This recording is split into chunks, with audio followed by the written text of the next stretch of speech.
Welcome to Peter and Ruffy's Football Show. I'm Peter Martin. Alan Ruff and Tam Cowan are here with me on this Thursday. Thank you very much for joining us today, as ever, weekdays, 4 o'clock live on PLZ Soccer's YouTube channel. If you hit the subscribe button, you can join the football family, and we'd love for you to download our PLZ Soccer app as well. Lots to talk about, mainly Europa League. Big night, Leipzig against Rangers, and Giovanni van Bronckhorst has a game plan for this one. Yeah, I think he has to have a game plan. Obviously his two main strikers are injured, and it'll be interesting to see what they do. They've been really impressive in Europe, particularly away from home. I've always said on the show, sometimes we talk up these European sides far too much, and Rangers have done that this season. You know, that anybody that's been put in front of them, they've performed and they've won, obviously, but this is another big one tonight, and if you're a footballer, these are the games you want to play in, semi-finals. Yeah, absolutely fantastic, and looking ahead to it is our reporter Kerry Pollock. In just a few hours' time, Rangers will face Leipzig in the first leg of the Europa League semi-final in Germany. They secured their place in the Final Four after a 3-2 aggregate win over Braga just 2 weeks ago in front of a full house here at Ibrox. This Rangers side have been relentless in the competition so far, but there will be a few key players missing from the game tonight. Of course, we know that Alfredo Morelos has been out for a number of weeks and will be out for the remaining of the season. Kemar Roofe is set to miss the first leg with a knee injury. As for Aaron Ramsey, he's also not to feature in the match, as he picked up a hamstring injury in the Scottish Cup semi-final earlier this month. But despite these setbacks, Giovanni van Bronckhorst insists that his side will be giving nothing but 100% in both legs to give his side the best chance to reach that final on the 18th of May. Still, you have to overcome the semi-final. We watched Leipzig play a lot of times. We are preparing well for the game. But of course you know and you feel you're coming closer to the final, but in the end, you know, it's still 2 games to be played, and we're going to play against a tough opponent, but you know, we will do everything we can, give 100% in both legs to be in the final next week. Also tonight, West Ham will take on Frankfurt, where both sides will be looking to put themselves in a good position to go into their second leg next week. I'm sure if Rangers were to get a good result in Germany tonight, then they would more than fancy their chances of keeping that home form going and earn a place in that final next month. Yeah, absolutely, Kerry. I think echoing the sentiments of every Rangers fan, getting out of Germany with a good result for me would be, you know, if it's a 2-0, that's a good result, just to keep it alive so that it gets to Ibrox. Yeah, but I think it's, maybe I'm being over dramatic saying this, but I think it's almost like a free hit for Rangers, to be perfectly blunt, Peter, because ever since they knocked out the favourites for the tournament, Borussia Dortmund, you know, they quite rightly got a huge pat in the back for that. They're now going in against a very, very good Leipzig team, you know, the amount of backing that they've got, of course, with Red Bull, and you know, I don't think anybody is thinking as if Rangers are just going to go and beat that team, get into the final, and then of course, virtue of the fact that they beat Celtic in the Scottish Cup semi-final, it means that no matter what, still at the showpiece event at the end of the domestic season, as it always is, they're in there already against Hearts. We'd have to say just maybe slightly better than 50-50 chance of winning it. So I think, I mean, the personnel stuff, that is an absolute boot up the backside. But you know, they'll just need to get over that and go. I've got every confidence they can escape with a narrow defeat tonight, or maybe even sneak a wee 0-0, you never know. Yeah, Hugh Scott says, afternoon guys, good luck to Rangers tonight. Would take a draw now if you offered it. I think a lot of Rangers fans would be like biting your hand off for that, because with each stage, Ruffy, you get a higher calibre of opposition that are getting to those latter stages. So there's no point in mincing our words here on this one. Leipzig have got players that are better than what they've faced before. I would suggest to you, though, the confidence for Rangers should be, well, wait a minute, look what we did to Dortmund, so there should be no fear for this German side. That's actually the exact word. If you're a player, that you won't fear this team because you've already beaten a team that's better than them. Yeah. Not on their day, because we know that they've beat Borussia, but they've went over to Germany and they put up a good display, and in most of the away games they have put up a good display. But this one, you know, obviously with the strikers missing, you know, they really need to come up with a performance. And again, you're relying on the big players like Callum McGregor. I mean, Callum McGregor, some of the saves he makes in these European ties win them the game. It's difficult to see where the goals are coming for this time. But I'm like you know, hang on to, I would possibly a 1-0. I mean, a draw would be just unbelievable. Yeah. A The draw thing would is, be they've unbelievable. got nothing to fear in Europe. I mean, their forum in there in this competition has been, you could argue, a lot better than it has been in the league. And you look at the Braga game, when they came out the traps, I remember watching that on holiday the other week there, and I couldn't believe it. You thought the only danger to Rangers that night was that they'd started too well and they were going to run out of steam. But remember as well that they had a couple of wee dunts domestically before that. And suddenly there seemed to be a bit of pressure back on Van Bronckhorst, and we might need a clear out here, or the Rangers fans were singing for the same hymn sheet. But then into that European environment, and it was like a different team, like a team transformed. So I think you could be, they might just surprise a few people tonight, I think. Yeah, absolutely. And of course, we've teed them up. I mean, we'll take some of the credit having not laid a glove on them at Fir Park. Despite the fact they were down to 10 men for an hour, and we didn't get a shot on target until the last 30 seconds of that second half. I mean, we've done as much for them as we possibly could. Absolutely. And Graham Alexander's saying, everybody in Scotland should back Rangers. Well, we did our bit. Yeah, I think you did actually. Rank rotten was the word I was looking for. It was awful. The other good thing about words. and I absolutely forgot all about that. The other good thing that I think we like about our feed, our YouTube feed, is, sooner or later everybody's going to have to submit their real name on this, which is great. But Sydney Devine has sent us this one, and it says, "Good luck to Rangers tonight. Fingers crossed to get to the final." And Hearts win the Scottish Cup. So I think this is Sydney from the East.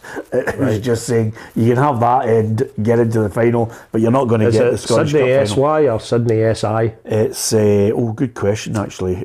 So many people get that wrong. It's SI. Awful. No. Is that not right? There's only one Sydney. It's SY. Oh, well done. You must be a fan then. Yeah, absolutely. That's the way you tell. Okay.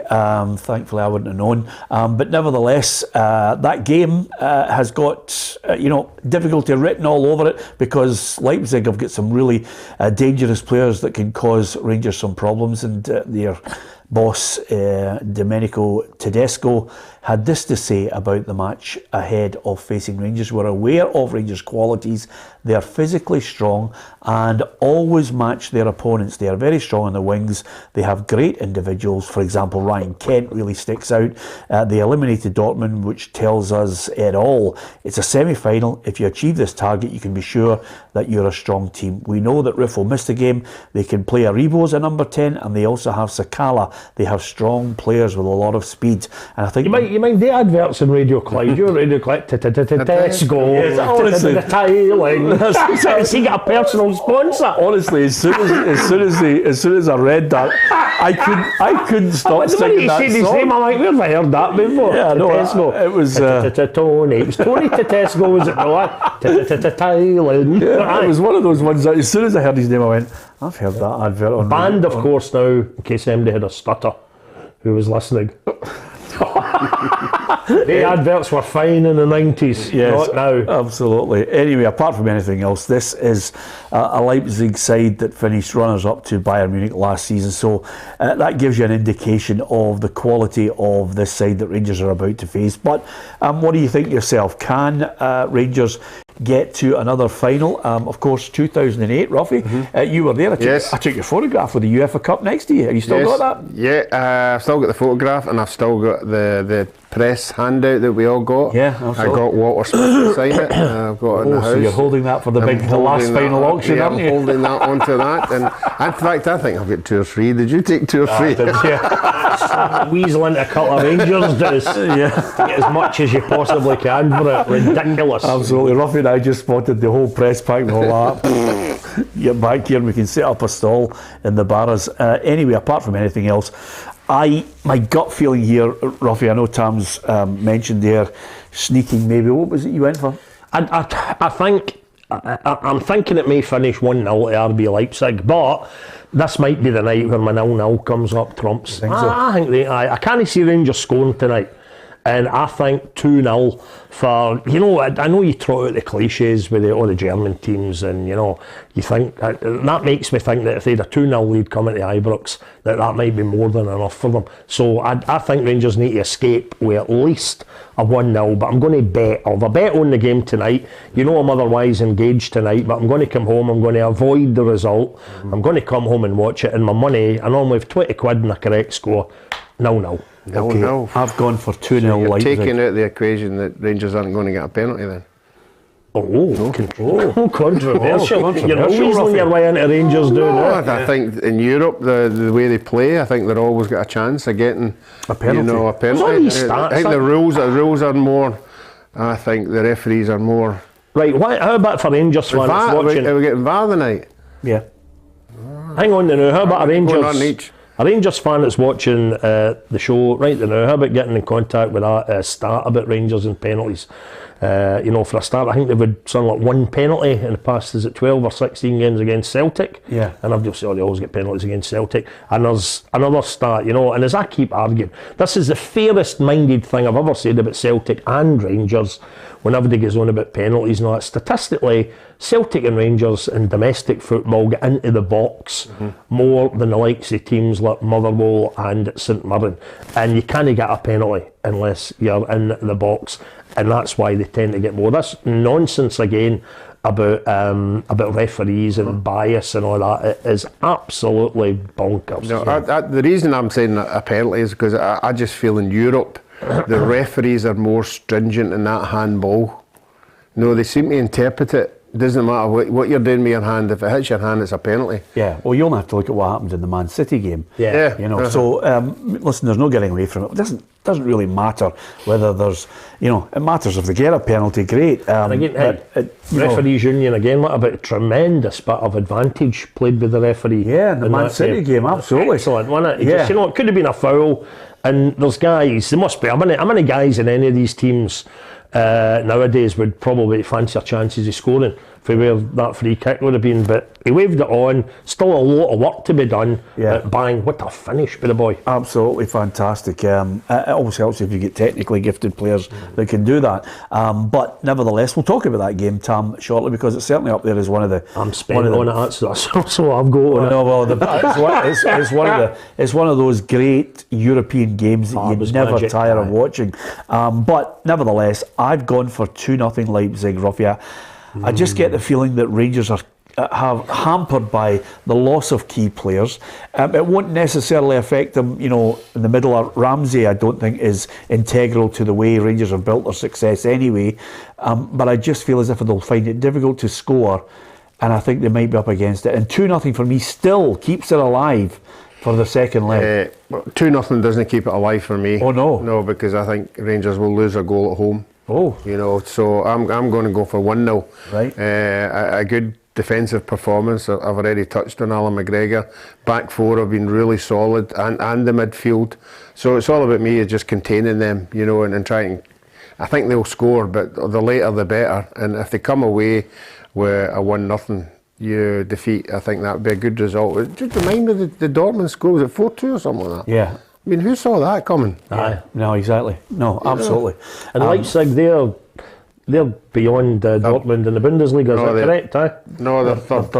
They're third. And where are Dortmund? First above them first. Oh, they're up above now? Yeah. Right, okay. So, I mean, it's... but it always looks close, and then eventually Bayern Munich usually win it. Aye, right. It's as simple as that. Just in case we're so insular in thinking our league becomes one-dimensional, quite a lot of European football and European leagues are the same, because the super clubs are always at the top, and it's very difficult to displace them. You always get the odd anomaly in there that wins it, but it's few and far between these days because of the financial strength. But regardless of the financial wealth of Leipzig, Rangers have to take them on, thanks to so many people who actually have just mentioned how they think it's going to go. So Ronnie thinks 2-1 to Rangers. Ronnie, I think you might have 4 or 5 lagers tonight if that happens.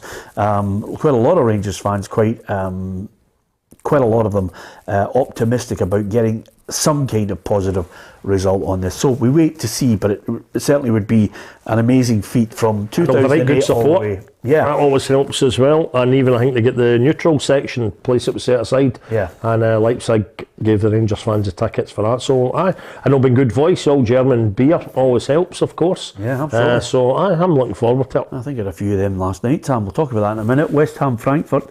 West Ham with a chance to get there. David Moyes says he thinks that's where West Ham should be playing European football, and he's not scared of their opponents tonight. Let's be fair, we're in a really good place, and I think we're worthy of it.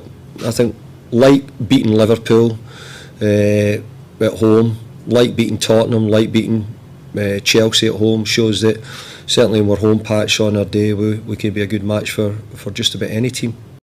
I don't think they've got anything to fear, and people actually questioned, the atmosphere of the Olympic Stadium that they moved to. But see, if you've got a winning team, Ruffy, there's always a good atmosphere, isn't there? Yeah, it's a fantastic stadium. Everybody I hear that goes there, I just think it's great, as you say, when it's full. It's a fantastic. It must be a great atmosphere to play in, and they're absolutely buzzing just now. They I would think have got the easier of the two. Eintracht, according to Hugh. That they're not a consistent team. So no, that I think they need a 2-0. I think obviously at home you want to take something to the away game. So I'm hoping it's a 2-0 for them. Huey appears to be our German correspondent, as he served his nation so well there, 1943 to 45. But when you talk about... Did you say 1933 to 45? 1943. 43? Yeah. Or just a 2-year period? And I know the war started in September the 1st, 1939, but I mean, Huey wasn't there for the full spell, all right? He had a couple of features to finish for the Mail and the Herald. I was wondering, he went out late. I thought actually that Braidhurst had discounted 4 years. Excuse me. But no, what I was going to say when you mentioned about the atmosphere in the Olympic Stadium, but that's a good wee subject to get on to, because there's been a big debate about that this week, kicking off with the Man City Real Madrid game, where people who witnessed it and the telly people who were there were saying that they thought the atmosphere was actually terrible for such a huge fixture like that, and too many fans out with their phones, and instead of cheering their own goals and then like that, they were just taking pictures, and they were even doing it with the opposition. But that's the modern generation. I know, and when the opposition score a goal, you're meant to have your head in your hands, or you're meant to be absolutely pig sick, or you're meant to kick somebody next to you or something.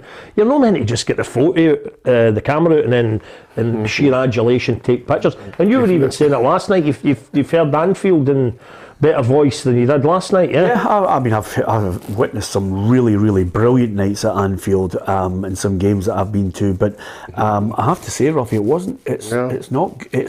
it was good, right? It almost as if it took a goal from Liverpool to wake the crowd up. They started singing at the start. The walk-on is not the best I've ever heard, I'm going to be honest with you. But it took them... But as theirs.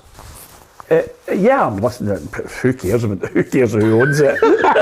It's not the best of it. Again, who was it? St Mirren, or who was it? I don't know who. I can't remember. Celtic. I was just wondering how much of that game you caught, because I saw selfies of you and Kenny. Here's another selfie. To be perfectly honest with you, if the legend's pestering you, you've got to say, I'll get up. Exactly. Because he likes a good turn. Exactly.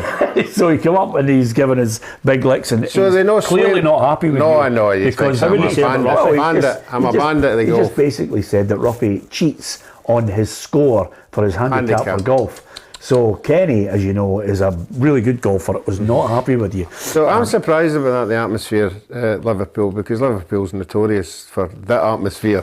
I know it was in the Kop and everything. I don't know. I've witnessed some. Don't get me wrong. And I think we're spoiled with Rangers and Celtic. When you go to Rangers and Celtic European night, it's full throttle. The fans are just... I actually think, Champions League nights at Ibrox and Celtic Park, I think both of them actually... I've heard 10 times better than I heard last night. Now, maybe they're on a diet of they've had that much top drawer football that maybe they looked at Villarreal and thought, okay, we'll get up for it, but we'll entertain us first. But the Liverpool side were an absolute joy to watch. I mean, they were absolutely in the second half at it. The boy Thiago is sensational. Andy Robertson was a joy to watch, Tam, because his energy levels and he puts in a shift, and the Liverpool fans love him. So they were well worthy of their 2-0. Could have been a wee bit more. I think it's enough to take them through to the final. But Hey, what the best atmosphere I think in the past week would have been at Rugby Park last Friday night, Kilmarnock against Arbroath. Even just experiencing that through my TV set, I thought it was absolutely sensational. And it just shows you. I keep going on about it. The very fact that ever since the pyramid system came into play, playoffs come in, making a lot of the leagues a hell of a lot more exciting, putting a spark, for example, in Motherwell's season, when otherwise it would have been, sheer mediocrity in that whole middle section of the top flight. But try telling that to the Motherwell fans when we get our late equaliser at Livy that put us into the top six, So, I think that was absolutely cracking last week, and I really just hope, I know we're completely changing the subject here, but I really, really hope that being pipped for the actual title hasn't knocked the wind out of Arbroath's sails, because there was a general perception after that game that, that's it, done for Arbroath, and saying they're second. What a great position they're in with the playoffs to come, but it'll be great to see how it pans out. You think Dick's got a chance of the Manager of the Year? They're all in the running. I mean, certainly the football writers, and the PFA. When you look at the managers that have been selected, and we'll have a look at them shortly, but it's he's well in with a shout for it. I genuinely don't know who wins until I think late in the night before. So that's good. And again, that's it. But we all know this, and we know why they can't give these awards out any earlier, or any later rather, because if you're looking for any players to go to the events, they'll be away on holidays, because it's a very, very short, close season these days. But you imagine, a lot of folk are tapping saying like Ange Postecoglou. You imagine they give the award this Sunday night to Ange Postecoglou, then Celtic have a wee bit of a collapse in the league. So they've been put out of 3 European competitions. Rangers pipped them to the league. They're now in the Scottish Cup final, and Ange picks up that award with a massive club like Celtic for winning the League Cup. That's where it's all bonkers. Yeah. I think they need to address that, both the PFA and the football writers. I think the good thing is, Peter said, it's the managers that pick it. Is that right, Peter? Yeah. The managers pick the manager. And the players pick the player for the PFA. Yes. So it'll be interesting to see exactly what happens there. Don't forget, if you're posting messages on our feed, by the way. No, I'm just saying, if you're posting messages on our feed, try and make sure that it's decent, because we do have people who police the site and ban people who obviously would say something that is inexcusable and not really related to football. So with that in mind, we always like to... He's a clue. Somebody just gets scalped there. Somebody's just been banned because their head's in the gutter. And quite simply, that's the way we do it here. I speak for the people who are thoroughly decent, who follow their football team and mention things about games. It's as simple as that. Anything else, if we spot it, we speak for the majority of people who are decent, who've been brought up well and understand how to conduct themselves. I may be lying in the gutter, but I'm looking at the stars. Yes. Oscar Wilde. But I don't think that gentleman is looking at the stars. No, and he's not being able to join in with anybody because we've banned him. So we try and do that for everybody. And thank you to lots of people who mentioned the people who are just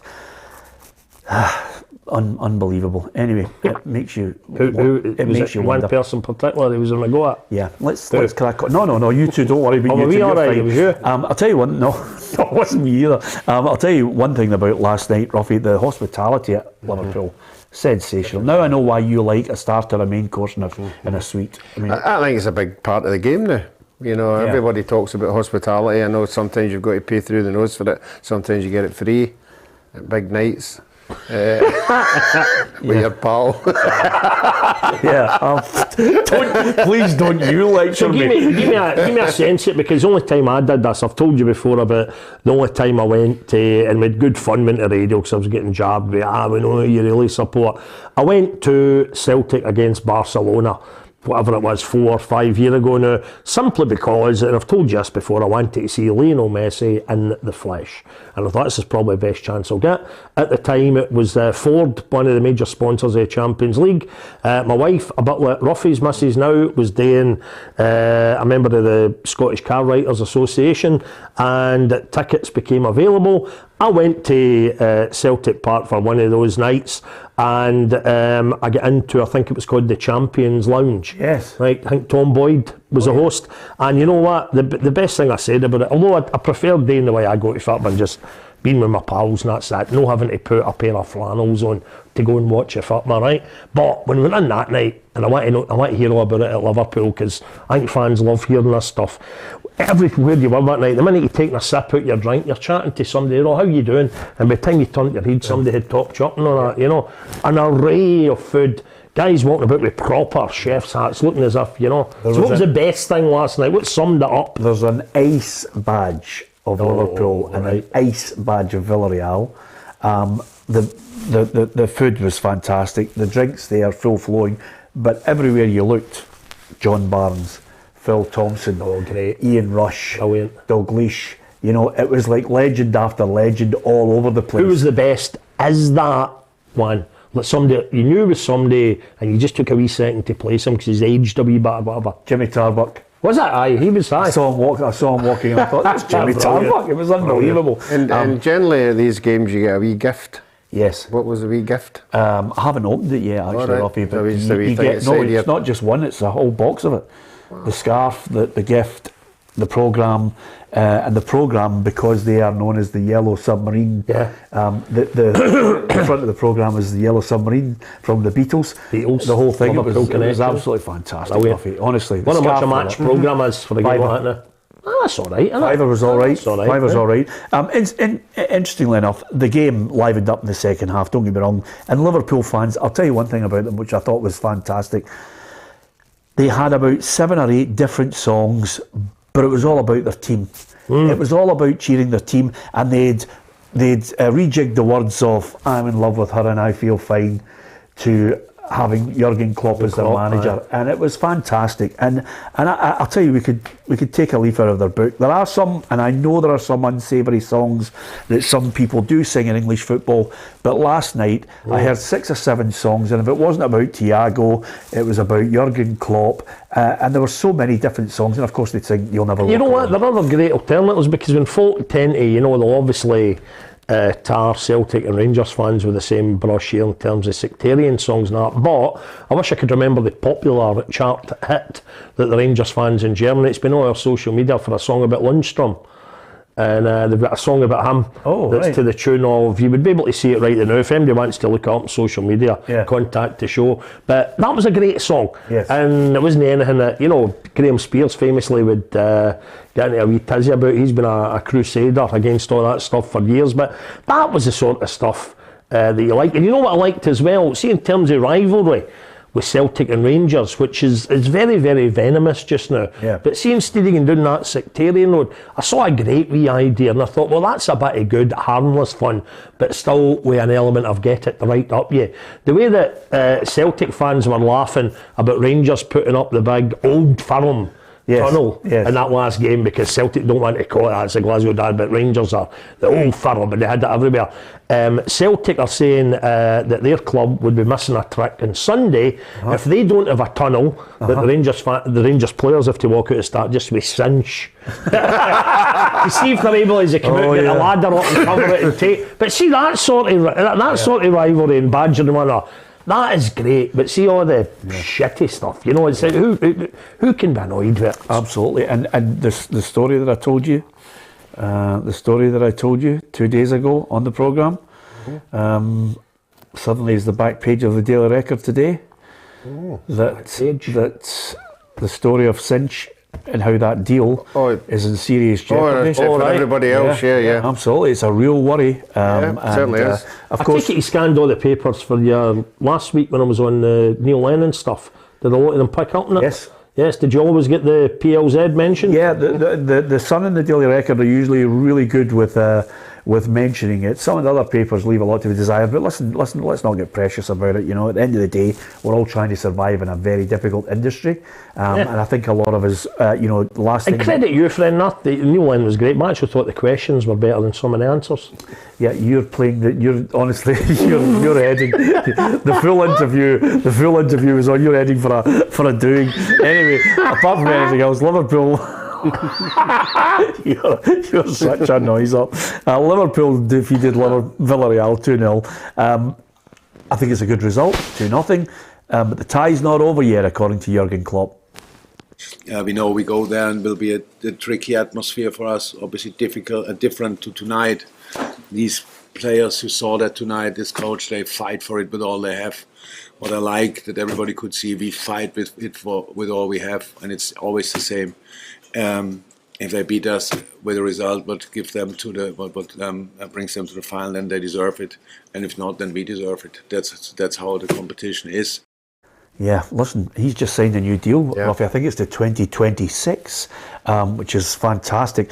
I'm almost certain, Tam was just mentioning there, wondering how much money he's on. He's got to be one of the biggest paid managers in the world. Surely he's got to have the biggest salary. Yeah, well, there's obviously a scale where the top players are paid, and I would imagine the top managers have got a scale as well. I don't know what that scale would be, but certainly he's transformed them, and over the last 3 or 4 years, the players that he's brought to Liverpool are absolutely far, far better than what they had been dealing with. So you would think in another 2 or 3 years, if he's still there, he'll want to continue to be a successful team, continue to win cups. So if you're a Liverpool supporter, you're going to be in for a good next 2 or 3 years. How does the top managers scale compare to the top players scale? Oh, well, I think players are in a players are still absolutely, they're in a different strategy. Is there who you pay to go and see? Yeah, irrespective of a great. Well, no, the great managers that put together rotten teams. He would be nowhere near. They'll be nowhere near Messi and Ronaldo. Right. I mean, absolutely nowhere near them. But it's great though to see that start that had come out when somebody had totted up just Mourinho's payoffs. Yeah, not the money he'd earned, and the clubs that had bumped him. It was £91 million, I think. Nice stuff. He got just in payoffs. Yeah. Here's a question for you. There's only one side. I was talking about Liverpool there, but it's the broader European question. This one. There's only one side that's managed the quadruple. Everybody's talking about it now. Can they do it? And it was. Is this the thing that Celtic fans have picked up on? Well, I'm just asking you if you know. Yeah, no, I even as a Scot, I was shouting at the telly as well. The guy that was on the national news. It's always the same. Scant regard for Scotland and all things Scottish, and particularly Scottish football. It happened last week as well when it was one night last week. There was a big. It must have been Rangers, perhaps a couple of weeks ago. Big Scottish European involvement, big English European involvement, and only. In the news that's broadcast throughout the UK, only the English result got a mention. It was awful. But the thing I was going to say, you put me off here, what we were talking about, the quadruple. I thought that was awful. And when when you think it, Celtic did it in '67, and if you like, as I've read today, Celtic fans picking up was actually 5 trophies, if you like, so they get the Glasgow Cup that year as well. But I hate when that happens. If even as me as a Motherwell fan, I'd always stick up for Motherwell born Tommy Gemmell's part in that, but it absolutely stinks to high heavens when they do that. Well, it's no mean feat, by the way. I think even getting a treble, Man United, Barcelona, Inter Milan, Bayern Munich, Ajax and PSV have all won the treble, which included the European Cup, league title and the domestic cup. So I really hope Liverpool can do it, Ruffy. It would set them up as one of the greatest teams in history, up there with your Ajax, your AC Milans of the world, your Real Madrids as well, and your Barcelonas. But the only thing, I think, I can't see Man City dropping points in the league. It's the one thing that's killing it off. Yeah, we saw the fixture list, and both of them haven't got big teams to play, but I think Man City have got the easier run in, and I do think Man City, and I'm now thinking they're not going to get the European Cup, so I think they'll be focusing on that league. Yeah. I know times have changed. Let me ask you first. I know times have changed, but if you like, Liverpool 2022 or Liverpool 1982, 40 years ago, that sublime team with Dalglish all over it, Ian Rush, brilliant defender, great goalie. I know it was a different time. Yeah. How do you think they would fare, both teams at their peak, 82 versus 2022? Well, funnily enough, we were talking about that last night. If you somehow could transport the same ethos at the time. If you suddenly say to yourself, I'll take the Liverpool 82 team, and they're able to play now, and they're able to achieve the same levels of fitness, but they still have the same level of technical skill. I'm sure somebody'd hammer me for it. I would take Kenny's team all day long. Aye. I just thought they had too many. For a Virgil van Dijk, you've got an Alan Hansen. For a Mo Salah, you've got a Kenny Dalglish. For a Sadio Mane, you've got an Ian Rush. it's all over the park. For a Thiago, you've got a Graham Souness. It's all balanced there, you know, and you just say to yourself, well, you know, the only thing I would say is, you know, I said to Kenny last night, we were picking our Liverpool dream team. Anywho. Yeah, shut it. So, and I said I'd Phil, Neil and Kennedy, and he went, you got Alan Kennedy ahead of Robbo. And he was being very patriotic, but Alan Kennedy scored in 2 European Cup finals, for God's sake, Ruffy. Wonderful player. That's a kind of question you don't want to ask Kenny. No, you know, because you wouldn't get. Oh, you get leathered. I know. I did get leathered by the 82 team might not be as fit as this modern. Yeah, absolutely. Alan Kennedy moment, and I can still see his wee face. He had. I'd seen him doing a couple of things at football events up in Scotland. I don't know if either of you had been on with him. Aye. I've worked with him, yeah. And he did his twice up near just outside Aberdeen. It was up in. Can't remember the name, but anyway, I was on with him there, and he did, as part of his shtick, it was the wee medal briefcase thing there, I've seen that, and he would show it. How many European Cup winners medals did he get? Oh, I think he's got three. Yeah, 3, yeah. So he would open and then say, there you go, and it's the actual real deal, right? And you think, wow. And it wasn't even like a Champions League, these were European Cup medals, right? And he would do all that. And then I was on at a thing with him a couple of years later, down in Ayr. For Ayr Youth Development or something, and I think it's the Ali McLeod suite they call it, and I was down there with him, and I said, Alan, you going to, just for Sunday, I says, you going to do because I remember there was a gasp in the audience previously, I says, you doing your bit, you going to show them the medals and I said, real football fans love that stuff. No, I'm not doing that. And I says, oh, crazy. He says, I don't have the medals now.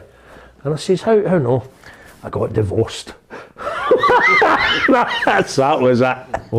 There you so are. And 1.5 medals, isn't he? Any good. So I think they all get. Only he can take that story down the night. By the way, Stephen Boyle has just said on our feed, Klopp's team would wipe the floor with them.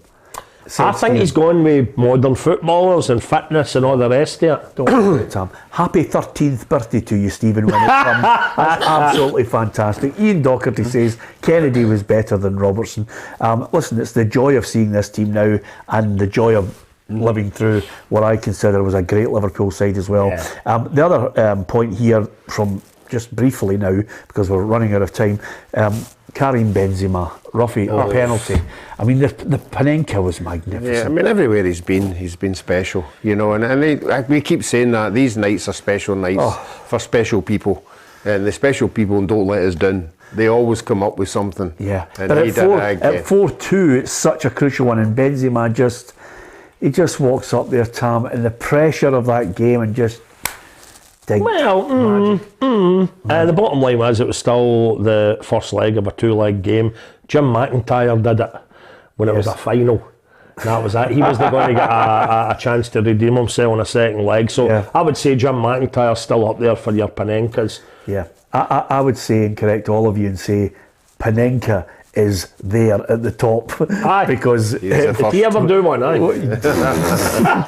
Because to actually do it, to win the European Championship. Does anybody know the story? I would love to know the story, because it was obviously it was for his country. It was for the Czech final. Czechoslovakia. It was in the final. He's 76 against the 76. Aye, right. Yeah. Do you wonder, this story must have been told, and I'm guessing there's even a full book has been written about it. Was that just on the spot? Was that off the cuff on the night, or had he done it in a league game? No, nobody had done it. So that was the first time it had been done? I don't think nobody had done it. I think the enormity of it was the fact that it was in a major final. But you know what I'm saying? It was so famous. Here we are talking about it 50 years later. You know, he's also done it against, at that time, the world's #1 goalkeeper. Sepp Maier was easily, along with Dino Zoff. Yep. You know, you look at goalkeepers that were around then, Maier and Zoff were up there. Well, that's things I would like to know. Had he done it before, domestically, and he thought, I'm going to try that when I'm playing for the national team. And if he did do it on the night in a final, last penalty kick to win it. If he did do it on the night in a final for his country,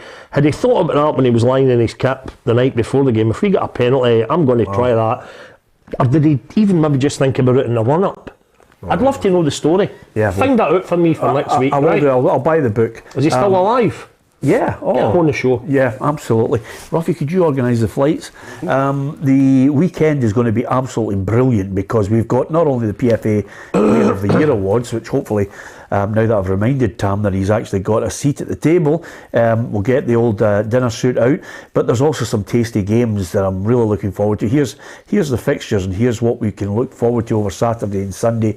Aberdeen, Dundee, Dundee United, Motherwell, Hearts against Ross County, Livingston Hibs, St Johnstone, St Mirren, and Celtic against Rangers. Mark McGee, apart from obviously vowing to go naked if he manages to get them into the playoff, I think he's hoping that Dundee can somehow thrive on this real a kind of a malaise. Yeah, I was going to say malaise, but apathy. Apathy towards this Aberdeen side. That the fans, the Aberdeen fans are looking, thinking, why bother coming out for them? They're a failure under glass, and they're certainly not producing anything for good. And you know what, Peter? Tellingly, when I was watching the pictures coming in last Saturday at the BBC, I watched Jim Goodwin. In fact, I wish it'd be good to bump into Jim maybe even on Sunday to ask him about this, but I watched Jim Goodwin coming out before the game at kind of 5-3 and almost going right round the perimeter of the pitch and applauding the Aberdeen fans, and it was as if there was a wee bit of that, as if to say, stick by us, let me get into the summer. It's been rotten this season, I'll do my best to fix it for you, but thanks for your support. And he did it again after the game, after they lost to Livingston. You're right, if Aberdeen can go up there, I think it's going to be in Mark McGee's game plan to go up there and get an early goal and absolutely get the fans on the Aberdeen players' backs, you know, because we're nudging towards the last chance saloon for Aberdeen. The bottom line, I thought they did have to beat St Johnstone last week to well, be a wee Mark chance. McGee said to me, listen, he says, the feeling in the camp is good, and we're thinking 3 draws we've had, and we're thinking 3 draws, now we're on to a win. We're not thinking 3 draws, we're thinking about a defeat. They're actually thinking now that positive sliding scale of confidence. But they need to win. I think they need to win on Saturday. Absolutely. Dundee United against Motherwell. I mean, are you somehow just thinking, here we go, is there any Tony Watt, who's still in the running for the Motherwell Player of the Year, of course, is the top scorer. It's ridiculous. No, I'm only joking. But there's still nothing in it. And we've got a chance, obviously, with Hearts at home to Ross County. We're looking maybe for Hearts today as a wee favour. They're clear cut in third place. Keep Ross County back. We had every chance. 1 each. Rangers down to 10 men last week. We had every chance, at the very least, picking up a valuable point as the battle for Europe continues. But yeah, we'll need to go up there and put in a performance. Dundee United haven't been any great shakes either, so we'll see what happens. But interesting. I mean, if you'd have told me, Peter, just a few short weeks ago that I might be digging out the passport in the early months of the summer for a wee qualifying round somewhere, I'd have thought you were stupid, you know. Yeah, absolutely. Listen, I think you are stupid, looking after your first sport, isn't it? Yeah. Could happen. Hearts against Ross County. Ruffy, Malky Mackay says he would welcome it if Watford would give him Joseph Hungbo for another season on loan. Listen, I think Malky Mackay's got a big dilemma this summer. You know, having spoken to Roy McGregor up there at Dingwall, he said he's now at that worried point of somebody coming and stealing his manager. And I think sometimes managers have got to move while, you know, the iron is hot. Well, we saw that with the St Johnstone manager, didn't we? Yeah. You know, that he had 2 cups under his bed, and then all of a sudden it went pear-shaped, and we were all talking about him going down to the Championship and all sorts of things. No, I think people down south would have been keeping their eye on Malky. Obviously, we all know what's went through in the last 2 or 3 years, but people get judged at that level on the football part and what they've done, and certainly taking to Ross County where they are. You know, I'll be interested. I think it's a Championship team in England. You know, I can't see him taking the Hibs job at all. I don't think that's the kind of job he'd be looking for. I think he'd wanted to go back down south and try to prove to people down there that he was a decent manager and get a decent club. Yeah. To the neutral observer, I mean, these stories, I don't know if media outlets are just taking a flyer, but Roy Keane would be absolutely a fascinating booking. Would you take that job on the basis that you're earning over £1 million? I know. But these guys that are pick the players by I don't think committee. Roy Keane's short of a couple of bob, right? No, but and these guys that are immersed in football, maybe he misses the daily grind. Maybe he's looking at a challenge. But and I don't know if he echoed those thoughts on the programme this week. But Tam McManus reckons that the era of the shouty, putting the fear of God into players' manager, that day is over, and that's how he sees Roy Keane. But if he's brilliant in small doses on the telly, imagine the fun maybe the Hibs fans could have in store with him in the dugout. I can't see it, Ruffy, honestly. I've been wary of saying, listen, there's no chance Roy Keane's taking it. Strange things have happened in football, but really, when you look at the current setup at Hibs, I think he might last 3 weeks. Yeah, well, the way he goes on, we know he's no short of a fuse or two. And by all accounts, Hibs have been down in London interviewing a rake of people. So it'll be interesting to see who that rake of people are and what kind of calibre they're talking about. But I would have thought if Roy Keane had any thoughts of getting back into football, it'd be a team in England. But Ruffy, to go back to your point last week, when you were talking about Ron Gordon, you're saying, I wonder if he's looking just to bring in a patsy and somebody will allow him or his son to bring in players.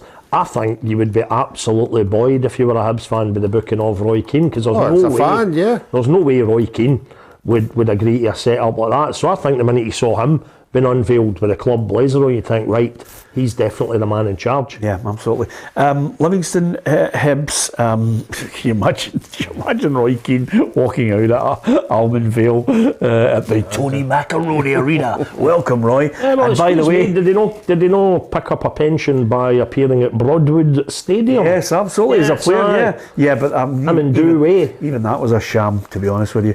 Apart from anything else, St Johnstone, St Mirren is massive. This is the one. This is the one, isn't it? Everybody's talking about Dundee, if they get beat. That takes the pressure off Aberdeen a wee bit. But St Mirren are now, forget about talking about relegation, playoff place. Because if anybody finishes itself in that playoff place, the teams in my division will fancy themselves. Aye, I know Arbroath aren't going to be playing as many games as the rest is, but they're going to be fresh. Yep. I know what they're like all year. They're a very difficult team to beat, and a team not on form coming up against whoever it is. Aye. Well, I think they'll be panicking. St Mirren have been dragged into that. Yeah. And I must say, for 2 weeks in the bouncing, I watched the sheer intensity of that Dundee St Johnstone game last week. It wasn't a classic. It wasn't a classic football match, but in terms of the two teams knowing exactly what was expected of them by the fans, what position they were in the league, you couldn't take your eyes off it for a second, and then still had a wee bit of fun in the game with Charlie Adams. I've tried to defend him, and it's not because he is a colleague on this programme, but I thought it was too outrageous for it to have been a dive. I thought something else must have happened, and it wasn't even in the box. Well, to be fair, that's a bizarre thing. You could half understand it if it was in the box. Yeah, but it was just it was 25. It was a free kick. Yeah, it's 25 yards out for a lefty to curl it right into the penalty spot. It was bang out of order, I have to say to you. But we've given him pelters for it. And what's his take on it? What did he say? His take is, Peter, we've got 2.5 million views on YouTube. Anyway, players do that. I mean, some people want them hung, drawn and quartered. Let's get real. It's a sport where professional players go out of their way to work out how they can actually take it to the extreme to work out how their team can win, gain an advantage. And I'll tell you one thing, when Ruffy mentioned Callum Davidson there, after the double and then on the slide, I say to any St Johnstone fan that I bump into, and of course primarily Cosgrove, if St Johnstone do get themselves out of this, and a win against St Mirren will go a long, long way towards that, if they get themselves out of that, and say to any St Johnstone fan, if a year and a half ago we told you you're going to win the cup double and then you're going to have a rotten campaign in the league but survive, would you take that? Yeah, Absolutely. Listen, Celtic Rangers on this Sunday, and this is a game which will be interesting off the back of what Rangers can achieve against Leipzig in Germany, which we hope, from a Scottish perspective, is a positive result. But this game, many are looking at it and saying if Celtic win it, then it's good night to any hopes of Rangers somehow battling their way back into this title race. So it's a big week for Rangers. It's a big week for Celtic because Callum McGregor has been nominated in the Player of the Year category by his fellow professionals, and he's talking about revenge being in the air at Celtic Park on Sunday. You know, when you lose one of these matches, you're absolutely desperate to make up for it in the next one, and obviously we haven't had to wait too long for it to come around. But like you said, we knew we didn't perform as well as what we could on that day, and we owe it to ourselves to give a proper account of ourselves. Yeah, it should be interesting. For me, he's been the best midfielder in Scotland, Ruffy. He's part of 4 people who are nominated. Tom Rogic, Regan Charles-Cook and Craig Gordon. McGregor has been absolutely... I mean, he's been magnificent in the middle of the park, and he's a different leader from Scott Brown. But I've gone for Craig Gordon because it's the first time I've gone for a keeper, and I can't think the last time I went for a keeper. I think you might have been in goal. But I've gone for Craig Gordon to win it. Yeah, I think McGregor's been Mr. Consistency. I think every game he doesn't have a bad game. He might not be a stand-up in the game, a stand-out in the game, but he's always been the main man, and he has had a fantastic season. Who's your choice? I'm going for Craig Gordon as well. You go for Gordon? I would actually take, and I think Tom Rogic is a really, really good player, but I think Tavernier should be in there. He's had several world-class saves this season, Craig Gordon, right? Yeah. And if you had a player, an outfield player, who this season had been noted for several world-class goals, and while being consistent in every other game, and Craig Gordon, correct me if I'm wrong, Peter, but he's not a spell at the team. If he has missed a game at all, he's certainly not a long spell at the Hearts team. Yeah. So he has been consistent. I don't recall any outrageous blunders, but I do recall many fantastic saves. Even going back to, I think, the first Edinburgh derby of the season, a 0-0, and the only thing it was noted for was not just Craig Gordon, but brilliant goalkeeping in both sides. And I think guys like that, you know, because if a game like that finishes 3 each, and the strikers are in fire, they quite rightly get the credit. So that was down to the goalies, and I think for that game on, the rest of the season, I think Craig Gordon has been superb. And to go back to my old adage, my old analogy about this, Peter, always say to you, I would judge a striker, historically, guys like Larson or Chris Boyd, if they run out the tunnel against Motherwell, if they're playing for our opponents and they're appealing, they're going to score a goal. Yeah. By the same token, if Hearts run out and they're playing their second string goalie, I would think, hey, we've got a much better chance than we have with Craig Gordon. So yeah, Craig Gordon would get my vote this year. And remember, by the way, the fact of the matter is, whoever gets it, 4 worthy players there, maybe Tavernier, maybe even Carter Vickers, in my mind, might have been worthy of a shout. Some Rangers fans have said to me, what about Calvin Bassey? He might even have a shout for the young player. But I was going to say this to you, Ruffy, whoever wins it, it's the players who vote. Yeah. It's I think that's what makes it so prestigious. The players vote for fellow professionals, so we shall see who they go for. Who knows? I wonder if the likability factor comes in. I wonder if, I know the days are gone of maybe the characters on a football pitch, but you can imagine, for example, back in the day, Ali McCoy, Stephen Lloyd, have deservedly have been voted for awards like this in the past because his goal scoring prowess. I bet there was some guys, if they were swithing between Ali and somebody else, I bet I'll get Ali, he's a good laugh on the park, or after that game one night he bought me a drink, and you know what I mean? Yeah. I wonder if that ever comes into the players' thinking. Well, it definitely, it does. We discussed it the other day there, it does come into the thinking, but I think Scott Brown's won it twice, and a lot of people, he was not their cup of tea because he would start a fight on his own, Scott, at times, but I think players rise above that and appreciate what you do. Players see the worth of a player, and a lot of the players would have come up against Scott Brown or whoever and realised what he does to that team, and that's why they give him their vote. Yeah, sure, you're going to annoy a lot of people, but there's a lot of players voting. throughout the league. So you're going to get a majority of votes. Yeah, absolutely. Here's the candidates for the young player of the year for Scotland, and we've got in there Calvin Ramsey, we've also got Connor Barron, Josh Doig is in there, and Lille Abada. So there's 4 candidates, and the reason why I'm going to highlight here that the Scottish football writers have already picked theirs, and it was Calvin Ramsey that was announced. Yeah, I think that's fair enough. Do you? Yeah, I think that's fair enough. I think he's encouraged quite a bit of interest. He's been talked about quite a bit. I know a lot of young players up in Scotland. The minute they string a few good games together, they're immediately talked up, because we think that, primarily maybe an English team, a championship team, are going to swoop and take them and offer them more money, etc. But I would say as well, Peter, I don't think, I would like to sit here with the lists of previous years of the young player of the year contenders. Do you think it'd be unfair to say that it's maybe not a vintage season? Well, that is definitely not, because there's not an outstanding candidate. No, but I'm not doubting Calvin Ramsey as a young, good, hot prospect, Ruffy. But he's not been consistent in a very poor Aberdeen side. No, I think Tam's right. There's a dearth of real, somebody at the forefront. There's not what I would say a lack of good young players. There's certainly not a clutch of them that have been absolutely ripping it up. Yeah, well, there's some years that the young player of the year is that much quality that sometimes he's in the running for the main one. Yeah. And none of these ones would ever be anywhere near getting the player of the year. But it sums up what I've said already about that kind of mediocrity, which is rife throughout the top flight. It has not been a vintage season. That's the bottom line. Yeah. Now I want you to have a look at these 4 girls who are playing football at the moment, the Women's Player of the Year nominees. And the reason I'm mentioning this to you is because it's a momentous time, because Charlie Wellings is in there, Jacinta Galavadari Ache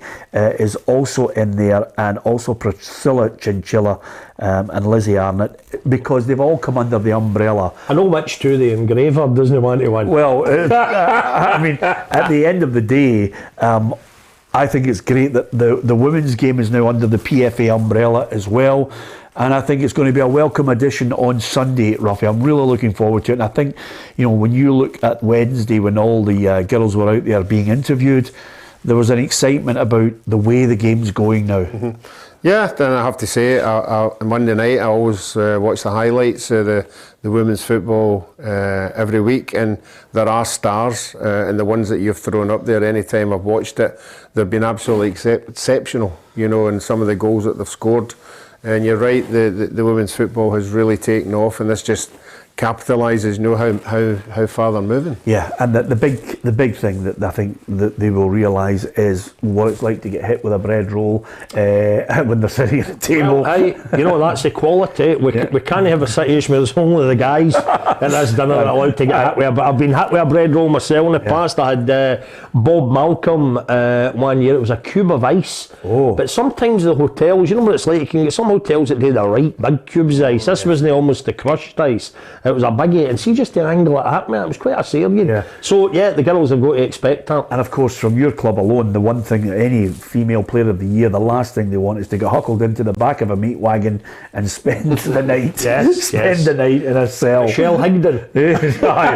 Michael. So we've got to be aware of that. Or the ultimate, when you know you've had a right good night at the PFA Player of the Year Awards, Ruffy, you just feel that cold air, and then you think, This is a bench in George Square. Yes. I recognise the statues. Yes. Or you're lying in your garden and you go, oh, this place looks familiar. The funniest thing the reason he's saying that is because I decided to go head for head with Bobby Williamson and Jackie McNamara and Ralph Callahan on a night at the PFA, and they are, they're Champions League drinkers, and they took the Mercedes camper van, opened the door, and left me in my front garden. Oh wow. Nothing worse, is there, Tom? No, not at all. That sounds a night. That's a night and a half. But I'll tell you, the Michael Higdon night, the funny thing about that, after he did a wee set 2 with the bouncers at the Corinthian club in Glasgow, he still made it. That was a Sunday night. The Monday morning was Stevie Hamill's testimonial golf day at Carluke Golf Club. And I was up at it. I don't play golf, but I was up at it to start the proceedings in the clubhouse when they all came back in. And everybody was telling the same story that, hey, fair play to Michael Higdon. He turned up, crack of dawn for the golf night, but he had the baseball cap on, but a wee angle just to cover the right eye, which was a darker shade than the other one. But he still made it, and I think he only made it to the 4th tee because he kept getting a call for his wife. Maybe at the first tee, there's a couple of guys outside the front door for the newspapers, then there's another 2 guys for the new, and then it get worse and worse and worse. And he says, look, I'll need to It must have been quite difficult to play golf with the handcuffs on. Would that not help you? Would that not maybe even help your swing? Keep the hands together. Yeah, it reduced his handicap. Anyway, apart from anything else, thanks to Tam. Brilliant to hear from him on this Thursday. It's flown in, by the way. Would you believe it? Don't forget to hit the subscribe button, download the PLZ Soccer app. Tomorrow on the programme we'll announce the winner of the Gio Thompson painting. Someone is going to have a painting of their favourite player. We'll pick out the lucky winner, and you could be putting that painting up on your wall. Gio is absolutely superb at it, and it could be one of the legends or one of the up-to-date players. We'll pick out that winner as well and look ahead to the weekend. Let's hope and tomorrow. I'll tell you, hey, no matter what, this is a wee plug for it as well, but no matter who's in the final now, our Champions League final night, PLZ, it's going to be great. The game itself is going to be marvellous, no matter what happens. Where is it again? Absolutely. It's Champions League night. I know where. Champions League night. That'll be Saturday the 28th. 28th. Was it tables of 10? It's in a lounge in Glasgow. Yeah, absolutely. Shut at you. Thanks, Ruffy. Thanks to I need to get Kendall Gleeson on this programme. Thanks to Ruffy, thanks to Tam Cowan, and thanks to you for watching.